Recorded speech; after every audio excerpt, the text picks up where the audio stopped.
अमीर जेठानी के मायके आई गरीब देवरानी। हाँ मम्मी, बस 1-2 दिन रुक जाओ, उसके बाद मैं घर पर आ जाऊंगी।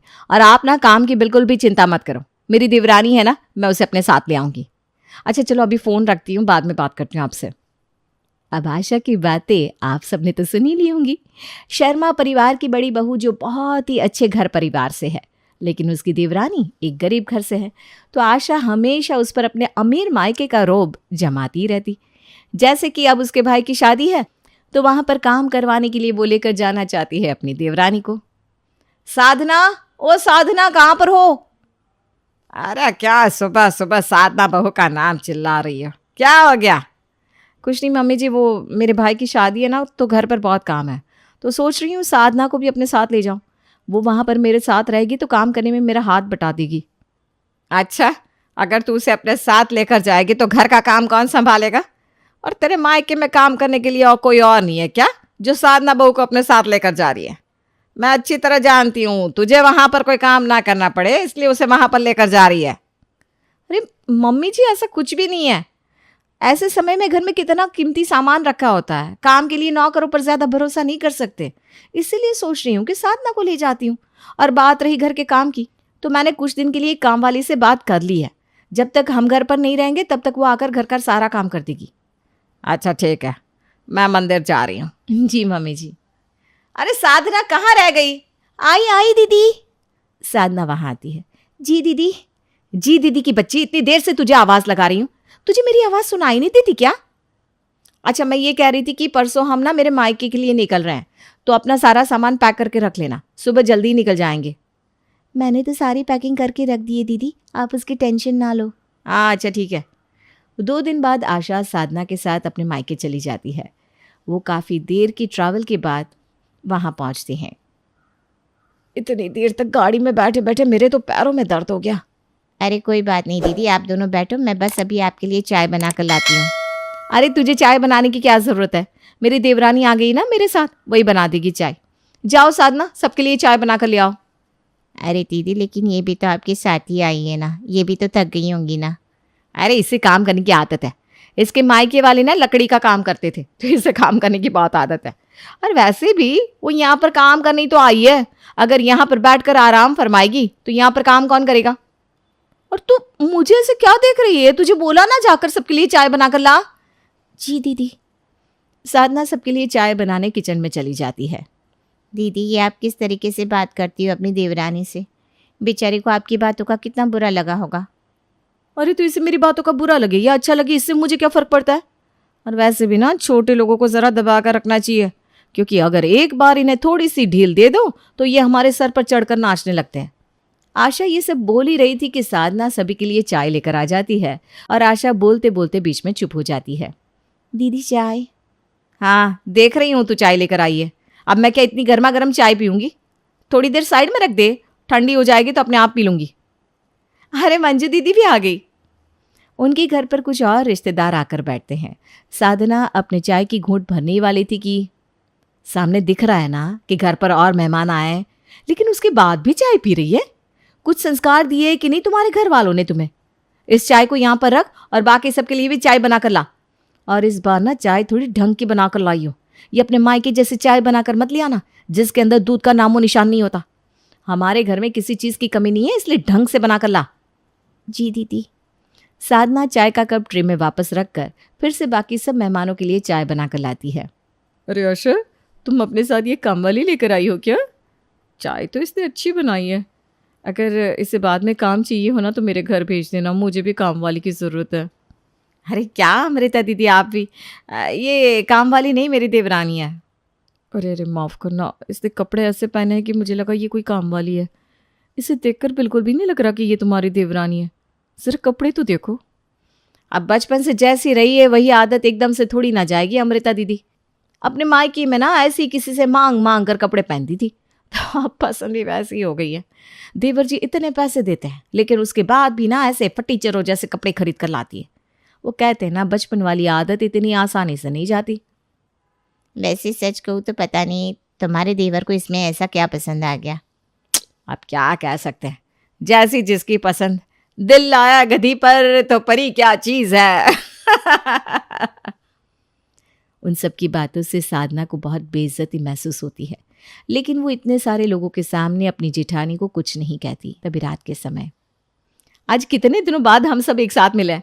लगता है आज हम लोग पूरी रात सोएंगे ही नहीं, पूरी रात इसी तरह बातों में लगे रहेंगे। अरे कहाँ बातों में लगे रहेंगी, आज का खाना पीना तो हलवाइयों ने बना दिया, लेकिन बर्तन तो हम लोगों को ही धोने पड़ेंगे। और मेहमानों के इतने सारे बर्तन हो गए हैं कि पूछो मत, बर्तन धोने में ही 2 घंटे लग जाएंगे। अरे तू बर्तन धोने की इतनी चिंता क्यों कर रही है? तू जा आराम से इधर आकर बैठ। ये मेरी देवरानी है ना, ये बहुत अच्छे बर्तन धोती है। पहले लोगों के घर में बर्तन धोने का काम करती थी ना। क्या? ये आप क्या बोल रही हो दीदी? मुझे भी पता है कि मैं बहुत गरीब घर से हूँ, लेकिन मेरे मम्मी पापा ने कभी ऐसी नौबत नहीं आने दी कि मुझे दूसरों के घरों में जाकर बर्तन धोने का काम करना पड़े।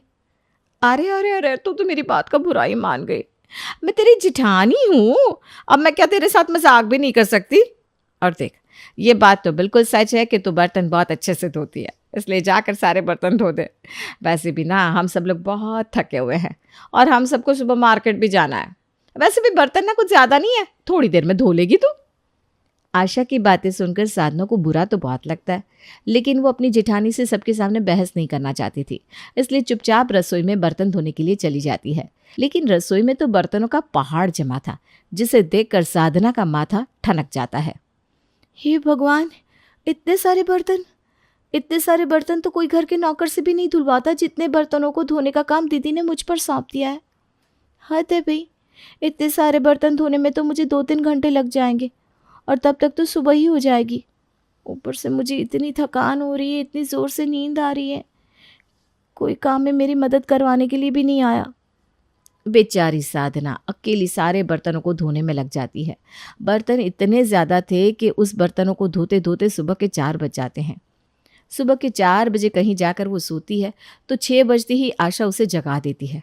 अरे कब तक घोड़े बेचकर सोती रहेगी? यहाँ पर तू मेरे साथ काम करवाने के लिए आई है या सोने के लिए?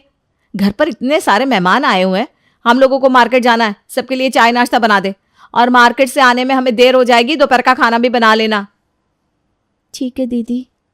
घर के सब लोग शॉपिंग पर चले जाते हैं और पीछे से साधना सभी मेहमानों के लिए खाना पीना बनाती है और पूरे घर की सफाई भी अकेले ही करती है।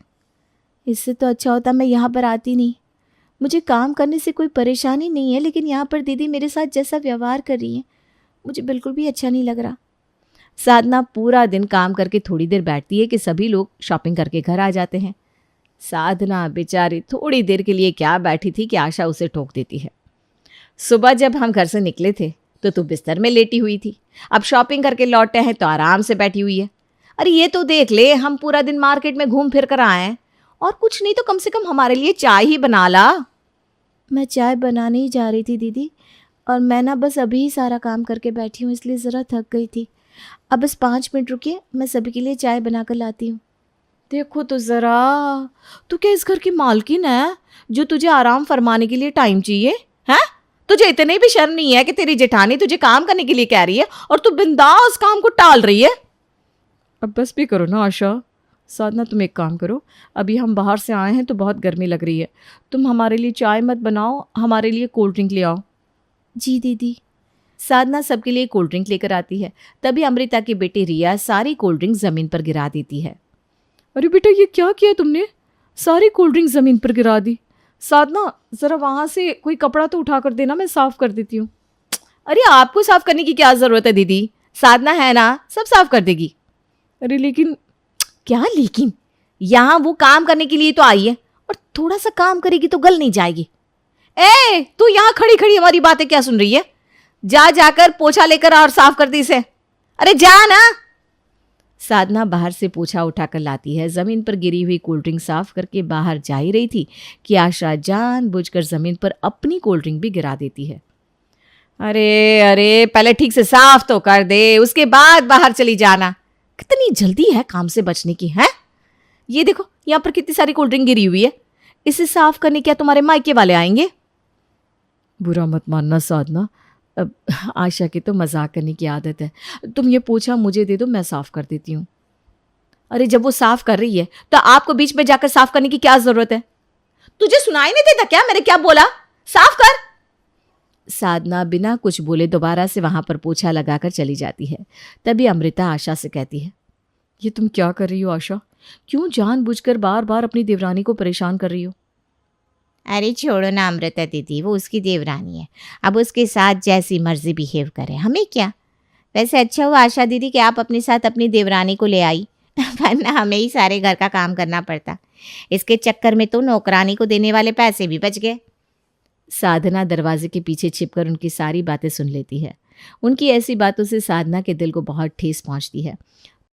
थोड़ी देर बाद कमरे में जाकर वो अपने कपड़े पैक करने लगती है कि आशा वहां पर आ जाती है। अरे साधना, क्या कर रही हो तुम? कुछ नहीं, बस अपने कपड़े पैक कर रही हूँ दीदी। क्यों भाई, अभी तो मेरे भाई की शादी भी नहीं हुई और तुम इतनी जल्दी कपड़े पैक कर रही हो? मुझे यहाँ और दिन नहीं रुकना। मैं यहाँ पर आपके भाई की शादी के लिए काम में आपकी मदद करवाने आई थी, लेकिन आप सब तो यहाँ पर मेरे साथ नौकरों से भी बुरा व्यवहार कर रहे हो। मैंने दिनेश जी को फ़ोन कर दिया है, वो मुझे लेने आते ही होंगे। अरे तुम बिना छोटी छोटी बातों का बुरा मान जाती हो साधना। तुम तो मेरी देवरानी हो, अब क्या मैं तुम्हारे साथ मजाक भी नहीं कर सकती? मैं अब भी ना दिनेश को यहाँ पर आने के लिए मना कर देती हूँ। जब तक मेरे भाई की शादी नहीं हो जाती तब तक तुम यहाँ से कहीं नहीं जाओगी। आशा अपने देवर दिनेश को फ़ोन करके वहाँ पर आने के लिए मना कर देती है। शाम के समय आशा साधना के पास एक साड़ी लेकर आती है। ये लो साधना, आज हम लोग ना शॉपिंग पर गए थे तो तुम्हारे लिए साड़ी लेकर आई हूँ। शाम को हल्दी का फंक्शन है तो फंक्शन में इसे पहन लेना। ठीक है दीदी। साधना बिल्कुल सीधे स्वभाव से वो साड़ी ले लेती है। शाम को हल्दी के फंक्शन के लिए साधना वही साड़ी पहनकर तैयार हो जाती है। वो बहुत खुश थी कि उसकी जेठानी उसके लिए नई साड़ी लेकर आई है। तभी साधना की एक रिश्तेदार कहती है, अरे ये तो वही साड़ी है ना जो तुम कामवाली के लिए लेकर आई थी आशा, लेकिन उसने इसे लेने से मना कर दिया था। हाँ, लेकिन ये साड़ी ना मेरी देवरानी को पसंद आ गई तो मैंने उसे दे दी। काम वाली ना सही, लेकिन साड़ी मेरी देवरानी ने तो पहन ली। तुम्हारी देवरानी का स्टैंडर्ड भी कमाल ही है, कामवाली से भी गया गुजरा। दिव्या की ये बात सुनकर वहां पर बैठे सभी लोग साधना पर हंसने लगते हैं। उनकी बातों से साधना की आंखों में आंसू आ जाते हैं और वो वहां से चली जाती है। अगली सुबह, अरे मम्मी क्या हो गया? सुबह सुबह आप इतनी टेंशन में क्यों?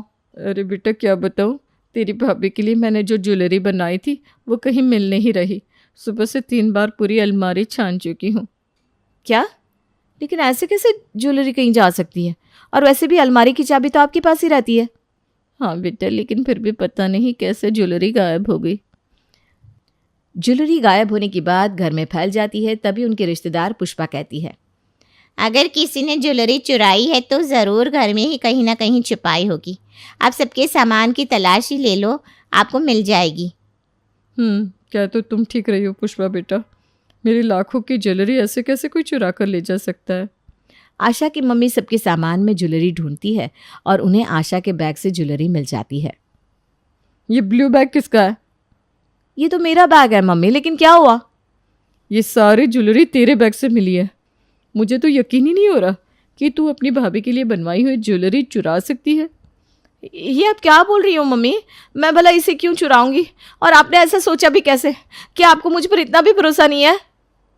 आशा दीदी, अब सारी ज्वेलरी आपके बैग से मिली है तो कोई कैसे आपके ऊपर भरोसा करेगा? पहले दिन से ही ना आपकी नज़र उस ज्वेलरी पे थी। वैसे भी आपको ये बात कभी बर्दाश्त नहीं होती कि आपसे ज़्यादा किसी और को मिल जाए। आपको पता भी है आप क्या बोल रही हैं पुष्पा दीदी? ये मेरा घर है और मैं अपने घर से गहने चुराऊंगी क्या? हद हो गई, आप लोग मुझ पर ही शक कर रहे हैं। क्या आप लोगों को मुझ पर इतना भी विश्वास नहीं है? बुरा मत मानना आशा, लेकिन ऐसे में कैसे कोई तुम पर कभी भरोसा करेगा? अगर किसी और ने ज्वेलरी चुराई होती तो अब तक ज्वेलरी यहाँ पर थोड़ी ना होती, और कोई और ज्वेलरी चुरा कर तुम्हारे बैग में क्यों रखेगा? अगर कोई और चुराता तो उसे इतना तो पता होता कि घर में चेकिंग होगी, इसलिए वो पहले ही इसे घर से गायब कर देता। तुम्हें लगा होगा कि मैं तो इस घर की बेटी हूँ, मुझ पर तो कोई शक करेगा नहीं, कोई मेरी बैग चेक करेगा नहीं। इसी बात का फ़ायदा उठाया ना तुमने। बस बहुत हो गया, मैं दीदी के खिलाफ अब एक शब्द और नहीं सुन सकती। मेरी आशा दीदी भले ही ज़बान की कितनी भी कड़वी हो, लेकिन वो कभी भी ऐसी हरकत नहीं कर सकती। अच्छा, अगर ये हरकत तुम्हारी आशा दीदी ने नहीं की तब तो जाहिर सी बात है कि ये सब तुम्हारा ही किया धरा है। पहले तुमने ज्वेलरी चुराई, उसके बाद जब पकड़े जाने का डर लगा तो सारी की सारी आशा के बैग में रख दी।